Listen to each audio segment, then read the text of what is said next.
ప్రియమైన ఆధ్యాత్మిక మిత్రులకు శ్రేయోభిలాషులకు మా మూర్తీస్ ట్రావెల్ సర్క్యూట్ ఛానల్ తరపున స్వాగత సుమాంజలి.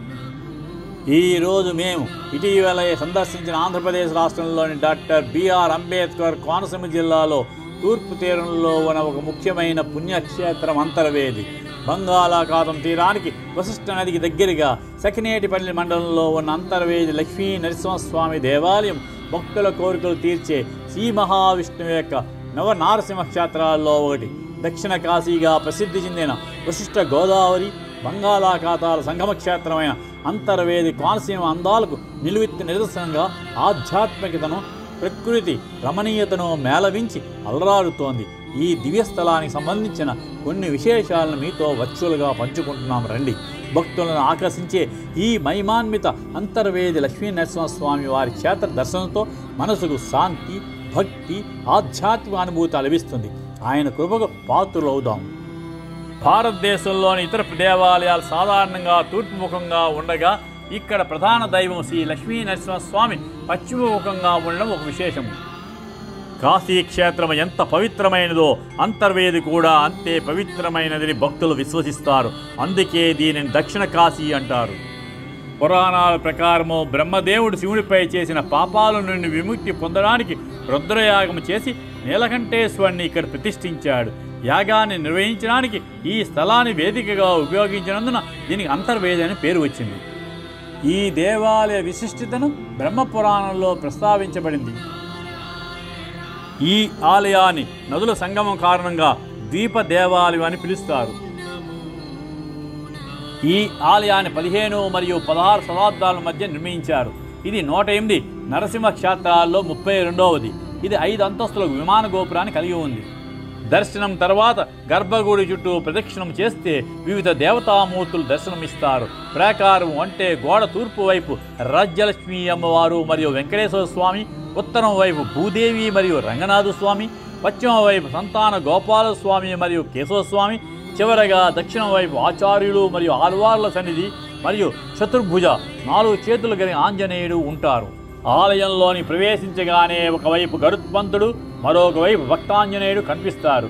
గర్భగుడికి చేరుకునే మార్గంలో పైకప్పుకు పై అందమైన వటపత్ర స్థాయి తాటి ఆకుపై శ్రీకృష్ణుడు దర్శనమిస్తాడు. విగ్రహం ఒకే రాతితో చెక్కబడింది. గర్భగుడిలో శ్రీ లక్ష్మీదేవుని ఒడిలో కూర్చోబెట్టుకున్న శ్రీ లక్ష్మీ నరసింహస్వామిని చూడవచ్చు. అంతర్వేది నరసింహస్వామి సుదర్శన హోమం. అంతర్వేది శ్రీ లక్ష్మీ నరసింహస్వామి ఆలయంలో ప్రతిరోజు ఉదయం 10 గంటల నుంచి మధ్యాహ్నం 12 గంటల వరకు నరసింహ సుదర్శన హోమం నిర్వహించబడుతుంది. టిక్కెట్ ధర 200. ఎవరైనా పాల్గొనవచ్చు. భక్తులు యజ్ఞగుండం వద్ద కూర్చుని హోమంలో ప్రత్యక్షంగా పాల్గొంటారు. లక్ష్మీ నరసింహస్వామి ఉత్సవ విగ్రహం ప్రత్యేకంగా వేదికపై ఉంచబడుతుంది. హోమం 2 గంటల పాటు కొనసాగుతుంది. ఆన్లైన్ బుకింగ్ లేదు. టికెట్ ఆలయంలోనే అందుబాటులో ఉంటాయి. హోమం అనంతరము భక్తులు స్వామివారి దర్శనం కలుగుతుంది.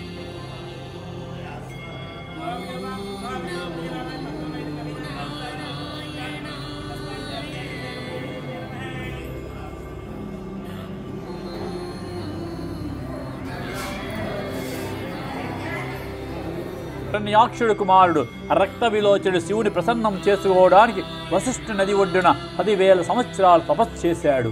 శివుడు ప్రత్యక్షమై అతని వరం ప్రసాదించాడు.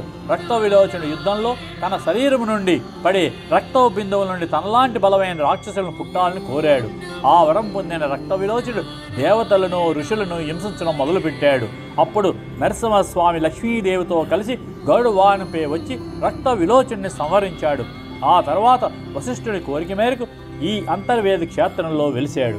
ద్వాపర యుగంలోనూ పాండవ మధ్యముడు అర్జునుడు తీర్థయాత్రలు చేస్తూ అంతర్వేది దర్శించినట్లు శ్యామకూర వెంకట కవి తన విజయమ విలాసములోనూ శ్రీనాథ కవిసార్వభౌముడు హరివిలాసంలోనూ వర్ణించారు. సూత మహాముని అంతర్వేది గురించి సౌనకాది మహర్షులు చెప్పినట్టు తెలుస్తోంది. అంతర్వేది ఆలయం అనేకసార్లు పునర్నిర్మించబడింది. కేశవదాసు అనే భక్తుడు, నరేంద్ర లక్ష్మీ నరసింహరావు, ఆదినారాయణ వంటి భక్తులు ఆలయ పునర్నిర్మాణంలో ముఖ్య పాత్ర పోషించారు. కేశవదాసు అనే గొల్లవాడి కథ మరియు ఆవు పాలు కారే సంఘటన స్థానిక కథల్లో ఒక భాగము. ఇది ఆలయ పునరుద్ధరణకు దైవిక ప్రేరణగా పరిగణించబడుతోంది. జాలరీ మరియు కూర్మావతారము. రక్తకూలి నదిలో జాలరికి పాలరాయి శాలిగ్రామం కనిపించడము, అది కూర్మావతారంగా గుర్తించడము, ఆ తర్వాత ఆలయంలో ప్రతిష్ఠించడము అనేది భక్తుల నమ్మకాన్ని తెలియజేస్తోంది. భక్తులకు విజ్ఞప్తి. ప్రహ్లాద వరదం విశ్వం నృసింహం అపరాజితం శరణ్యం సర్వలోకానాం ఆపర్ణార్థ నివారణం. డాక్టర్ బిఆర్ అంబేద్కర్ కోనసీమ జిల్లాలో గల ప్రముఖ పుణ్యక్షేత్రమైనటువంటి నవనరసింహ స్వయంభూ క్షేత్రాల్లో ఒకటిగా వెలుగొందుతున్నటువంటి అంతర్వేద శ్రీ లక్ష్మీనరసింహ దేవస్థానం ఆలయ ప్రధానార్చకులు ప్లానింగ్ బిల్ శ్రీనివాస్ కిరణ్ మాట్లాడుతున్నాను. ఇక్కడ స్వామి చాలా శక్తివంతుడైన స్వయంభూ ఉద్భవ స్వామి. కృతయుగంలో రత్న విలోచనుడనే రాక్షణ సంహారం కోసం వశిష్ఠ మహర్షి వారు ప్రార్థించగా వారి ప్రార్థన పూర్వకంగా ఇక్కడ స్వామి ప్రత్యక్షమై రాక్షస సంహారం జరిపించిన తరువాత అంతర్ధానమవుతూ ఏమి కావాలో కోరుకోమనగా ప్రతినిత్యం కూడా అర్చనా రూపంగాను శాంత స్వరూపంగా కావాలని చెప్పి వశిష్ఠ మహర్షి వారు తూర్పుముఖంగా ప్రార్థించగా వారికి అభిముఖంగా ఇక్కడ స్వామి వెలవటం వల్ల స్వామి ఇక్కడ విశేషంగా పశ్చిమముఖంగా ఉంటారండి. మనకు విష్ణాలయాలను కూడా ఎక్కువగా తూర్పు ఉత్తరముఖాలు ఉంటారు, ఇక్కడ స్వామి మాత్రం పశ్చిమముఖంగా ఉంటారు. ఇక్కడ మరొక విశేషం ఏంటంటే ఇక్కడ స్వామికి ప్రతినిత్యం కూడా ఉదయం 5:30 గంటలకు ఒకసారి భక్తుల కొరకు స్వామి యొక్క నిజరూపానికి పంచామృత అభిషేకం జరగబడుతుందండి. అభిషేకం జరిగినంతసేపు మాత్రమే స్వామి వారి యొక్క నిజరూప దర్శనం ఉంటుంది. అభిషేకానంతరం స్వామికి నూతన వస్త్రాలతోటి స్వర్ణ కవచ అలంకారంతో మళ్ళీ రాత్రి పవలింపు సేవకు కూడా స్వామివారి అలంకార రూపంలో ఉంటారు. ఇక్కడ శ్రీకాకుళం జిల్లాలోని శ్రీకూర్మం ఈ యొక్క 2 విష్ణు క్షేత్రాల్లోనే మనకి యావత్ దక్షిణ భారతదేశంలో ప్రతిరోజు కూడా స్వామి యొక్క నిజరూపానికి పంచామృత అభిషేకాలు. మిగతా చోట్ల విష్ణాలయాలు అన్ని చోట్ల కూడా మనకి సంక్రమణాలని పర్వదినాలు ఏకాదశి తిథుల్లో శాలిగ్రామాలకు మాత్రమే చేస్తూ ఉంటారండి అభిషేకాలు. ఇదంతా కూడా కృతయుగం అండి. త్రేతాయుగంలో శ్రీరామచంద్రమూర్తి వారు రావణాసుర సంహానానంతరం బ్రహ్మహత్య దోష నివారణార్థం కోటి శివలింగాలు ప్రతిష్ఠ చేసుకుంటూ వస్తూ తీర ప్రాంతానికి వచ్చి ఇక్కడ స్వామివారి ఆలయంలో పూజాది కార్యక్రమాలు నిర్వర్తించినట్లుగా బ్రహ్మపురాణంలోని గౌతమి మహత్వ గ్రంథంలో ఆధారాలు చెప్పబడుతున్నాయండి. అలాగే ద్వాపర యుగంలో అర్జునుడు తీర్థయాత్రలు చేస్తూ ఇక్కడికి వచ్చి స్వామిని సేవించినట్లుగా కూడా ఆధారాలు చెప్పబడుతున్నాయండి. కలియుగం వచ్చేసరికి ఇదంతా కూడా అడవి పుట్టలుగా ఉండగా మందపాటి కేశవదాసు అనే గొల్లలతను ఇక్కడ స్వామిని మొదటగా గుర్తించి పూజాది కార్యక్రమాలు ఏర్పాటు చేయగా తీర్థయాత్రల పేరిట పెద్దాపురం మహారాజులు రెడ్డి ప్రభువులు వారు ఒక బృందంతో వచ్చి అక్కడ స్వామిని దర్శించుకుని ఆలయ స్థితిగతులు తెలుసుకుని వారికి ఉన్న రాజ్యంలోని అడవుల్లోంచి మానులు తీసుకువచ్చి కర్రతోట కాలు నిర్మింపజేసేటండి. అది కొన్ని వందల సంవత్సరాల తర్వాత శిథిలమైపోతే 1745 శాలివాహన శకం అనగా ప్రస్తుతం మన ఇంగ్లీషు సంవత్సరంలో తీసుకుంటే 1823 ప్రాంతం నాటికి ఉపనాథ కృష్ణమ్మ గారు అని చెప్పేసి అగ్నికుల క్షత్రియులు మత్స్యగారి కుటుంబీకులు జమీందారులు అమలాపురం దగ్గర ఓడలరేవు వాస్తవ్యులు వారి ఉన్నటువంటి ఆలయ మండపాది విమాన ప్రాకార గోపురాలన్నీ కూడా రాతితోటి నిర్మాణం పూర్తి చేసినట్లుగా ఆలయంలో ఒక పురాతన శిలాశాసనం ద్వారా తెలియజేయబడుతోందండి. ఇక్కడ స్వామి కృతయుగంలో వెలవకు పూర్వం ఇక్కడ బ్రహ్మదేవుని వారు ఇక్కడ యజ్ఞం చేసి క్షేత్రపాలకుడు నీలకంఠేశ్వర ప్రతిష్ఠ చేశారు. పక్క వీధిలోని క్షేత్రపాలకుడికి ఆలయం ఉంటుందండి. ఈ ప్రతిష్టా కార్యక్రమ సమయంలో భాగంగా యజ్ఞ వేదిక యొక్క లోపల భాగంగా బ్రహ్మదేవుని వారి ప్రదేశాన్ని అంతర్ని తీసుకున్నట్టండి. అందుకని అంతర్భాగంలో ఉండేటువంటి వేదిక కనుక అంతర్వేదిక అనే నామ ఈ గ్రామానికి వచ్చింది. ఇది చాలా శక్తివంతమైనటువంటి దివ్యక్షేత్రం అండి. నవనరసింహంలో ఇది ఒక క్షేత్రంగా విరాజిల్లబడుతోంది. అలాగే ఇక్కడ ప్రతినిత్యం కూడా నవనరసింహ స్వయంభూ క్షేత్రాలు ఎక్కడా లేని విధంగా ప్రతినిత్యం కూడా ఇక్కడ ఒక్కచోట మాత్రమే వృత్తి ఉద్యోగ వ్యాపార ఆటంకాలు కుజగ్రహ దోషాలు నవగ్రహ దోషాల నిమిత్తం ప్రతినిత్యం కూడా సుదర్శన నరసింహ హోమ కార్యక్రమం ఉదయం 10 గంటల నుంచి 12 గంటల వరకు అత్యంత వైభవంగా నిర్వహించబడుతుంది. అలాగే ఇక్కడ ప్రతి మాసం కూడా బహుళ ద్వాదశి రోజుని స్వామివారి శాంతి కళ్యాణ భక్తుల సౌకర్యార్థం ఆర్జిత సేవగా కూడా నిర్వహించబడుతుంది. అలాగే ప్రతి స్వాతి నక్షత్రం మాసంలో వచ్చే ప్రతి స్వాతి నక్షత్రం స్వామివారి యొక్క జన్మ నక్షత్రం. ఈ యొక్క జన్మ నక్షత్రం విశేషంగా ప్రతినిత్యం జరిగే నిజరూపాభిషేకానికి స్వాతి నక్షత్రం విశేషంగా అష్టోత్తర శత కలశాభిషేకం 108 కలశాలతో అత్యద్భుతమైన అభిషేక కార్యక్రమం కూడా జరగబడుతుంది. అలాగే జ్యేష్ఠ మాసంలో సప్తనదీ జలాలతోటి మహాజ్యేష్ఠాభిషేకం జరుగుతుంది. అలాగే శ్రావణ మాసంలో సామూహిక కుంకుమార్చన కార్యక్రమాలు వందలాది మంది భక్తుల యొక్క సమక్షంలో జరుగుతుంటాయండి. అలాగే భాద్రపద మాసంలో స్వామివారికి పౌత్రోత్సవ కార్యక్రమాలు అత్యంత వైభవంగా 3 రోజుల పాటు జరుగుతాయి. అలాగే స్వామివారి వార్షిక కళ్యాణ బ్రహ్మోత్సవాలు ప్రతి సంవత్సరం కూడా మాఘశుద్ధ రథసప్తంలాగా అయితే బహుళ పాడ్యం వరకు 7 రోజుల పాటు వైఖాన సాగమ పూర్వకంగా సప్తాహనిక దీక్షతో 7 రోజుల పాటు అత్యంత వైభవంగా జరగబడతాయి.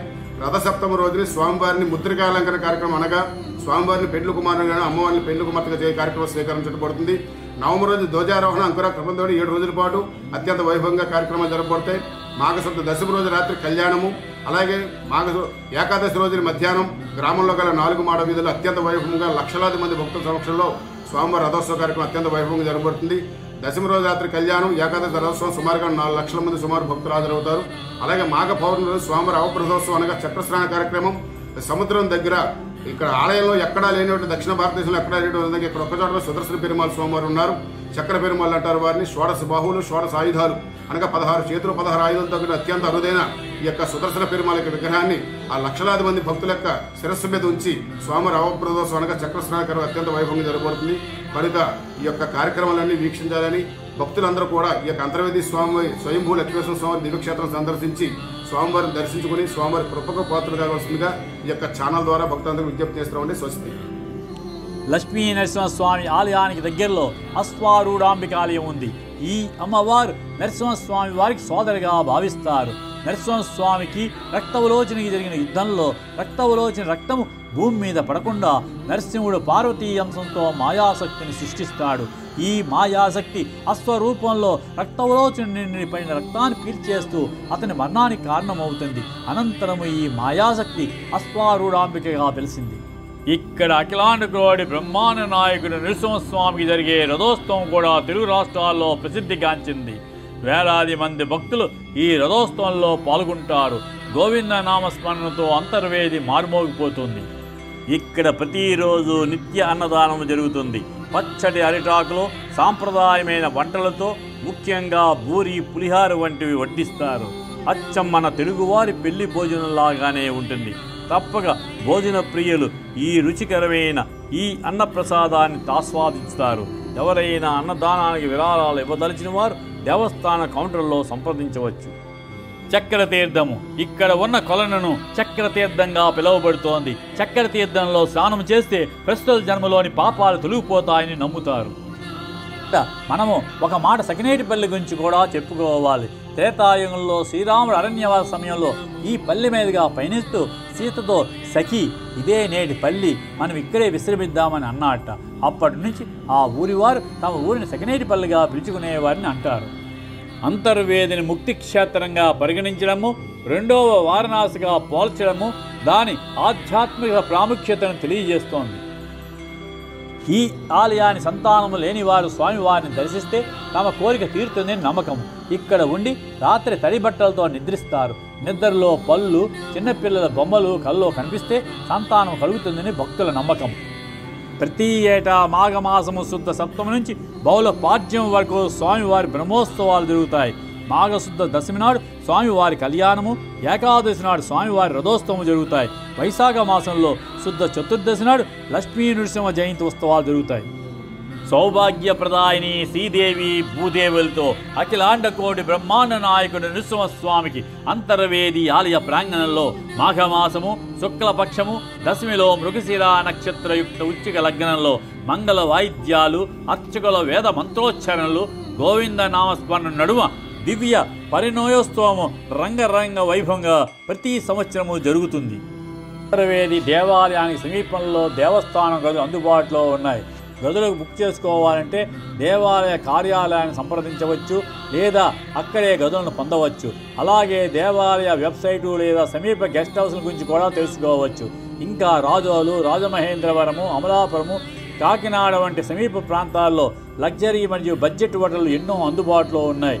మీరు మీ అవసరానికి తగిన హోటళ్లను ఎంచుకోవచ్చు. సుదూర ప్రాంతాల నుంచి వచ్చే భక్తులు రాజమహేంద్రం వరకు బస్సులో వెళ్ళి అక్కడ నుంచి అంతర్వేదికి డైరెక్ట్ బస్సులో రాజోల మీదుగా చేరుకోవచ్చు. బై ట్రైన్ రాజమహేంద్రం వరకు రైల్లో వెళ్ళి ఆ తర్వాత బస్సు లేదా ట్యాక్సీ తీసుకుని అంతర్వేది చేరుకోవచ్చు. విమాన మార్గం ద్వారా రాజమహేంద్రం వరకు విమానంలో వెళ్ళి అక్కడి నుంచి ట్యాక్సీ లేదా బస్సులో అంతర్వేది వెళ్ళవచ్చు. సముద్రంలో వశిష్ఠ గోదావరి నది కలిసే చోటును అన్నా చెల్లెళ్ళు గట్టు అంటారు. ఇక్కడ సముద్రము నీటి మధ్య కొంత భాగము గట్టు మాదిరిగా పొడవుగా ఇసుక మేట వేసి ఉంటుంది. దానికి అటువైపు ఇటువైపు నీరు వేరువేరు రంగుల్లో, ఒకవైపు స్వచ్ఛంగా మరోవైపు మట్టిగా కనిపిస్తుంది. సముద్రము ఆటుపోటుల్లో కూడా ఇలాగే ఉంటుంది. అంతర్వేది లక్ష్మీ నరసింహస్వామి వారి దివ్య సన్నిధిలో గడిపిన ఈ మా మధుర క్షణాలు ఎంతో పవిత్రమైనవి. శ్రీమత్పయోనిధి నికేతన చక్రపాణి భోగేంద్ర భోగమని రాజిత భక్త ప్రహ్లాద పరిపాలక భవవై భంజన కరుణా సింధు అయిన ఆ స్వామి మనందరినీ ఈ భవాబ్ది నుండి రక్షించి ఆయన పాద పద్మాలను ఆశ్రయించే భాగ్యాన్ని ప్రసాదించాలని మనసా వాచా కర్మణ ప్రార్థిద్దాం. హరి ఓం. మా ప్రతి వీడియోను చివరి వరకు తిలకించి తప్పక లైక్ చేయండి, షేర్ చేయండి, సబ్స్క్రైబ్ చేయండి. పక్కనే ఉన్న బెల్ ఐకాన్ మీద ప్రెస్ చేయడం మర్చిపోవద్దు. ఇవి మా ఈనాటి సందర్శన అంశాలు. మరి ఒక అంశంతో మళ్ళీ కలుద్దాం. Thank you.